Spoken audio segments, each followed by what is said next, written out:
Hi എല്ലാവർക്കും നമസ്കാരം. ഇന്ന് ഞാനൊരു സിമ്പിളായിട്ടുള്ള എന്നാൽ വളരെ ടേസ്റ്റ് ആയിട്ടുള്ള ചിക്കൻ കറിയാണ് ഉണ്ടാക്കുന്നത്. ചിക്കൻ അതിഗംഭീരമായിട്ട് വയ്ക്കാൻ വലിയ വശമില്ലാത്തവർക്കും പെട്ടെന്നൊരു ചിക്കൻ വയ്ക്കണമെങ്കിലൊക്കെ നിങ്ങൾക്ക് ഇതാ ഈ രീതിയിൽ ഉണ്ടാക്കി നോക്കാം. അതിനായിട്ട് ഞാൻ 4 സവാള എടുത്തിട്ടുണ്ട്. സവാളയ്ക്ക് പകരം ശരിക്കും ചെറിയുള്ളിയാണ് എടുക്കേണ്ടത്. അത്രയും ഉള്ളി നന്നാക്കി എടുക്കാൻ വയ്യാത്തത് കൊണ്ടാണ് സവാളയിലേക്ക് ഞാൻ എത്തിയത്. എങ്കിലും അപാര ടേസ്റ്റാണ്. എന്നാൽ ചെറിയുള്ളിയുടെ ടേസ്റ്റ് ഇതിനേക്കാൾ ഒരു പിടി മുമ്പിൽ നിൽക്കും കേട്ടോ, അത് വേറെ കാര്യം. അപ്പോൾ ഇനിയിപ്പോൾ ഒരുപാട് നേരം വർത്തമാനം പറഞ്ഞ് സമയം കളയാതെ നമുക്ക് നേരെ വീഡിയോയിലേക്ക് പോകാം. ഇത് ഞാൻ ആദ്യമേ തന്നെ ഈ സവാള ചോപ്പറിലിട്ടൊന്ന് ജസ്റ്റ് അരിഞ്ഞെടുക്കുകയാണ് ചെയ്തത്. സിമ്പിളായിട്ടുള്ള ചിക്കൻ കറിയാണല്ലോ അതുകൊണ്ട്. അപ്പോൾ നേരെ ഇനി ഗ്യാസ് കത്തിച്ച് ചീനച്ചട്ടി അടുപ്പത്തേക്ക് വെക്കുകയാണ് ഞാൻ. ഇത് ചീനച്ചട്ടി അടുപ്പത്തിരുന്ന് നല്ലോണം ഒന്ന് ചൂടാവുന്നുണ്ട്. ചൂടായി വരട്ടെ. വെള്ളമൊക്കെ വറ്റി വന്നു തുടങ്ങിയിട്ടോ. അപ്പോൾ നല്ലോണം വെള്ളമൊക്കെ വറ്റി വന്നു കഴിയുമ്പോഴത്തേക്കും നമുക്ക് ഈ വെള്ളം ശരിക്കും അങ്ങോട്ട് വറ്റി കഴിയുമ്പോഴത്തേക്കും നമുക്കിതിലേക്ക് വെളിച്ചെണ്ണ ഒഴിച്ചു കൊടുക്കാം. ഇനി ഞാൻ വെളിച്ചെണ്ണയാണ് കേട്ടോ ഒഴിക്കുന്നത്. വെളിച്ചെണ്ണ ഒഴിച്ചു കൊടുത്തു. വെളിച്ചെണ്ണ ആവശ്യത്തിന് നമുക്ക് വെളിച്ചെണ്ണ ഒഴിച്ചു കൊടുക്കുക. ചിക്കൻ കറി ചെയ്ത് കാരണം കുറച്ച് വെളിച്ചെണ്ണ മുമ്പിൽ നിന്നോട്ടെ, എന്നാലും ഒരുപാട് വേണ്ട. അപ്പോൾ വെളിച്ചെണ്ണയൊക്കെ ഒഴിച്ചു കൊടുത്തിട്ടുണ്ട്. വെളിച്ചെണ്ണ ഇനി നല്ലോണം ഒന്ന് ചൂടാവട്ടെ. വെളിച്ചെണ്ണ ഇനി ചൂടായി മൂത്ത് വരുമ്പോഴത്തേക്കും നമുക്കതിലേക്ക് ചതച്ച് വെച്ചിരിക്കുന്ന ഇഞ്ചി വെളുത്തുള്ളി ഇട്ട് കൊടുക്കാം. ഇഞ്ചി ഞാനൊരു ചെറിയ കഷ്ണം ഇഞ്ചിയാണ് കേട്ടോ എടുത്തിരിക്കുന്നത്. വെളുത്തുള്ളി ഒരു 7 അല്ലി വെളുത്തുള്ളി എടുത്തിട്ടുണ്ട്. അതിനുശേഷം ഇത് നല്ലോണം ചതച്ചെടുത്തിട്ട് നമ്മളിതിലേക്ക് ഇട്ട് കൊടുത്തേക്കാണ്. ഈ വെളിച്ചെണ്ണയിലേക്ക്, മൂത്ത വെളിച്ചെണ്ണയിലേക്ക് ഇട്ട് കൊടുത്തേക്കാണ്. ശേഷം അത് വെളിച്ചെണ്ണയിൽ കിടന്ന് നല്ലോണം ഒന്ന് മൂത്ത് വരട്ടെ. മൂത്ത് വരുമ്പോഴേക്കും നമുക്ക് ചതച്ച് വെച്ചിരിക്കുന്ന 4 പച്ചമുളക് അതിലേക്ക് ഇട്ട് കൊടുക്കാം. അതിനുശേഷം ഇത് നല്ലോണം ഇളക്കി കൊടുക്കുക. ഇത് ഇനി നന്നായിട്ട് ഒന്ന് വഴറ്റി കൊടുക്കുകയാണ് വേണ്ടത്. വഴറ്റി ഒന്ന് വഴന്ന് വന്ന് കഴിയുമ്പോഴത്തേക്കും നമുക്ക് അതിലേക്ക് ചോപ്പ് ചെയ്ത് വെച്ചിരിക്കുന്ന സവാള, 4 സവാള ചോപ്പ് ചെയ്ത് വെച്ചിട്ടുണ്ടെന്ന് പറഞ്ഞല്ലോ, ആ 4 സവാള ചോപ്പ് ചെയ്തത് ഇതിലേക്ക് ചേർത്ത് കൊടുക്കാം. ഇത് ചേർത്ത് കൊടുത്തതിന് ശേഷം നന്നായി ഇളക്കി കൊടുക്കുക. നല്ലവണ്ണം വഴറ്റി കൊടുക്കണം കേട്ടോ. അത് ഞാൻ സവാള ചേർത്ത് കൊടുത്തിട്ടുണ്ട്. സവാള ചേർത്തതിന് ശേഷം ഇനി നമുക്കത് നന്നായി വഴറ്റി കൊടുക്കാം. വഴറ്റി ഒരു ബ്രൗൺ കളർ ആവുന്നത് വരെ നമ്മളിത് വഴറ്റി കൊടുത്തുകൊണ്ടിരിക്കണം. കൈ വിടാതെ ഇളക്കണം എന്നില്ല, ഇടയ്ക്ക് കൊടുത്താൽ മതി. ഒരു മീഡിയം ഫ്ലെയിമിലാണ് ഇട്ടിരിക്കുന്നതെങ്കിൽ കുഴപ്പമില്ല. നമുക്കത് ഇടയ്ക്കിടയ്ക്ക് ഇളക്കി കൊടുത്താൽ മതി. അടി പിടിക്കാതെ ഒന്ന് നോക്കിയാൽ ശ്രദ്ധിച്ചാൽ മാത്രം മതി. എപ്പോഴും അത് ഇളക്കി കൊടുക്കണമെന്ന് നിർബന്ധമൊന്നുമില്ല. അപ്പോൾ നമ്മളിതിങ്ങനെ ഒന്ന് ഇളക്കി കൊടുത്തേക്ക് ഇടയ്ക്കിടയ്ക്ക്. ശേഷം ഇതൊന്ന് വഴന്ന് സെറ്റായി വരുമ്പോഴത്തേക്കും നമുക്ക് ഇതിനകത്തേക്ക് അടുത്ത ഇൻഗ്രീഡിയൻറ്റ് ചേർക്കാം.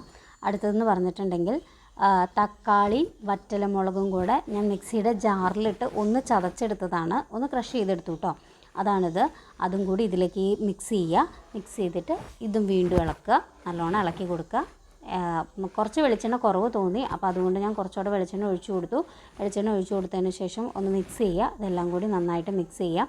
മിക്സ് ചെയ്തതിന് ശേഷം ഇനി നമുക്ക് ആവശ്യത്തിനുള്ള പൊടികളൊക്കെ ചേർത്ത് കൊടുക്കാം. പൊടികളെന്ന് പറയുന്നത് ഞാൻ ഒരുപാട് ചേർക്കുന്നില്ല. ഒരു 1/4 ടീസ്പൂൺ മഞ്ഞൾപ്പൊടി ചേർത്തു. പിന്നെ കളർ ഇത്തിരി കുറവ് പോലെ തോന്നി, അപ്പോൾ അതുകൊണ്ട് ഞാനൊരു 1/4 ടീസ്പൂൺ മുളക് പൊടി, എരിവില്ലാത്ത മുളക് പൊടിയാണ്, കാശ്മീരി മുളക് പൊടിയാണ് ചേർത്തേക്കണേ, അതും ചേർത്തു. അത് ചേർത്ത് ഇനി നമുക്ക് നന്നായിട്ട് ഇളക്കി കൊടുക്കുകയാണ്. ഇളക്കി കൊടുത്തതിന് ശേഷം ഇനി നമുക്ക് ഇത് നല്ലോണം ഒന്ന് വഴന്ന് വരട്ടെ. നന്നായി ഒന്ന് വഴന്ന് വന്ന് ഇതൊന്ന് ആ വറ്റലമുളകൊക്കെ ഒന്ന് ഡ്രൈ ആയി വരണമല്ലോ, അപ്പോൾ അതിനുള്ളൊരു സമയം എടുക്കുമല്ലോ. അപ്പോൾ അതുകൊണ്ട് അതിനുള്ളൊരു സമയം, അപ്പോൾ അതുകൊണ്ട് നന്നായിട്ടൊന്ന് ഇളക്കി കൊടുത്ത് ഒന്ന് ശരിക്കും ഒന്ന് പാകാക്കി എടുക്കുക. ശേഷം നമ്മളിതിലേക്ക് ഉപ്പിട്ടിട്ടില്ല. അപ്പോൾ നമ്മളിപ്പോൾ ഉപ്പിടുകയാണ്. കാരണം ചിക്കനിൽ ഞാൻ ഉപ്പൊന്നും ചേർത്തിട്ടില്ല. ഉപ്പ് മുളക് പൊടി ഒന്നും ചേർക്കുകയൊന്നും ചെയ്തിട്ടില്ല, ഒന്നും പുരട്ടി വെച്ചിട്ടില്ല. അപ്പോൾ അതുകൊണ്ട് അത് കണക്കാക്കിയിട്ട് വേണം നമ്മൾ ഉപ്പ് ഇതിലേക്ക് ചേർക്കാനായിട്ട്. പിന്നെ ഞാൻ കല്ലുപ്പാണ് ചേർത്തിരിക്കുന്നത്, പൊടിയുപ്പല്ല. അപ്പോൾ അതുകൊണ്ട് പൊടിയുപ്പിനേക്കാളും ഒരു പടി പുറകിൽ വേണം കല്ലുപ്പ് ചേർക്കാനായിട്ട്. അപ്പോൾ അതുകൊണ്ട് ഞാൻ കല്ലുപ്പാണ് ചേർത്തിരിക്കുന്നത് കേട്ടോ. അപ്പോൾ അത് പറഞ്ഞു എന്നേ ഉള്ളൂ. പിന്നെ കുറച്ച് വെള്ളം കുറവ് പോലെ തോന്നി, അപ്പോൾ അതുകൊണ്ട് ആ മിക്സിയുടെ ജാറിൽ ഞാൻ കുറച്ച് വെള്ളം ഒഴിച്ച്, ആ അരച്ച മിക്സിയുടെ ജാറിലുണ്ടല്ലോ അതിൽ കുറച്ച് വെള്ളം ഒഴിച്ച് ഒരല്പം വെള്ളം മാത്രമേ ചേർത്തിട്ടുള്ളൂ കേട്ടോ, ഒരുപാടില്ല. ആ വെള്ളം ചേർത്ത് അത് ഇതിലേക്ക് വീണ്ടും ആ വഴറ്റിയതിലേക്ക് ഒഴിച്ചു കൊടുത്തു. വീണ്ടും ഒന്നുകൂടെ ഒന്ന് ഇളക്കി കൊടുത്തു.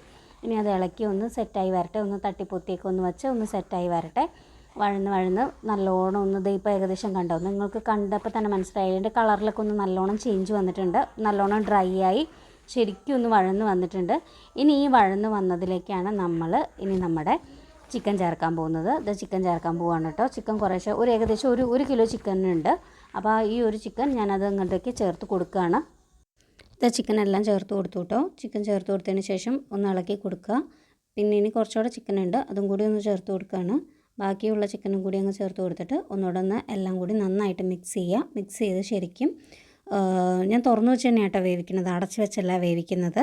അപ്പോൾ അത് ശ്രദ്ധിക്കുക.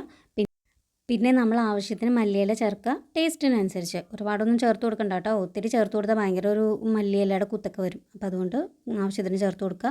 പിന്നെ ഞാൻ പറഞ്ഞില്ലേ തുറന്ന് വെച്ച് തന്നെയാണ് വേവിക്കണമെന്ന്, അപ്പോൾ അതുകൊണ്ട് വെള്ളമൊക്കെ ഇറങ്ങി തുടങ്ങിയിട്ടുണ്ട്. പിന്നെ കുറച്ച് കറിവേപ്പിലയും കൂടെ ഇട്ട് കൊടുത്തു, അതും കൂടി ഒന്ന് മിക്സ് ചെയ്തു. ഇനി ശേഷം ഞാൻ ഇതൊന്ന് മൂടി വെച്ച് വേവിക്കുകയാണ് കേട്ടോ. മൂടി വെച്ച് വേവിച്ചു. ഏകദേശം ആവിയൊക്കെ നല്ലോണം വന്നു തുടങ്ങിയിട്ടുണ്ട് കേട്ടോ. അപ്പോൾ നല്ല രീതിയിൽ തന്നെ ആവി വന്നു. അപ്പോൾ അതുകൊണ്ട് ഇനിയിപ്പോൾ പതുക്കെ തുറന്നു നോക്കാൻ പോവുകയാണ്. തുറന്നു നോക്കി കഴിയുമ്പോഴത്തേക്ക് ഏകദേശം അത് വെന്ത് സെറ്റായിട്ടുണ്ടാവും, പാകമായിട്ടുണ്ടാവും ഏകദേശം.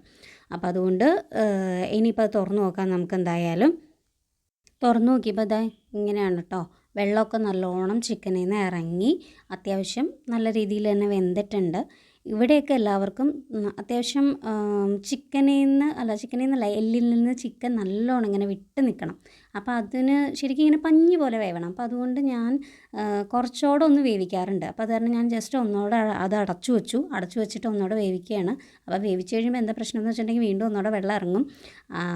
പക്ഷേ ഞാനത് പിന്നെ കുറച്ചുകൂടെ ഒന്ന് കുറച്ച് നേരം കൂടി ഒന്ന് തുറന്ന് വെച്ച് അത് വേവിക്കും. അപ്പോൾ അതിനകത്ത് ആ ചിക്കനിലെ വെള്ളമൊക്കെ ഒന്ന് ഡ്രൈ ആയി പൊക്കോളൂല്ലോ. പിന്നെ ഒരുപാട് അങ്ങോട്ട് ഡ്രൈ ആക്കില്ല ഞാൻ. അതിപ്പോൾ ഏകദേശം ഒരു പാകമായിട്ടുണ്ട്. വെള്ളം ഒരു വിധമൊക്കെ ഒന്ന് വറ്റി ഒന്ന് പാകമായിട്ടുണ്ട്. ഇത്രയും വെള്ളം വേണം ഇവിടെ. തീരെ അങ്ങോട്ട് ഡ്രൈ ആയി കഴിഞ്ഞ് കഴിഞ്ഞാൽ ഇവിടെ ആർക്കും അത്ര ഇതല്ല. കുറച്ച് ഗ്രേവിയോട് കൂടി കഴിക്കാനാണ് എല്ലാവർക്കും താല്പര്യം. അപ്പോൾ നിങ്ങൾക്ക് നിങ്ങളുടെ ഇഷ്ടത്തിനനുസരിച്ച് ഒന്നോടൊന്ന് വറ്റിച്ച് സെറ്റാക്കണം എന്നുണ്ടെങ്കിൽ അങ്ങനെ ആക്കാം. അല്ല ഈ പാകം മതിയെന്നുണ്ടെങ്കിൽ ഈ പാകത്തിന് തന്നെ എടുക്കുക. ഈ സമയത്ത് തന്നെ തീ ഓഫ് ചെയ്യുക. അപ്പം ഞാൻ ഇതിനകത്തേക്ക് ഇനിയിപ്പോൾ തീ ഓഫ് ചെയ്യാൻ പോവുകയാണ്. കുറച്ചുകൂടെ മല്ലിയിലേക്ക് ഒന്ന് തൂവി ശരിയാക്കി ഇതാ മല്ലിയിലേക്ക് തൂവി ഇട്ടു കേട്ടോ.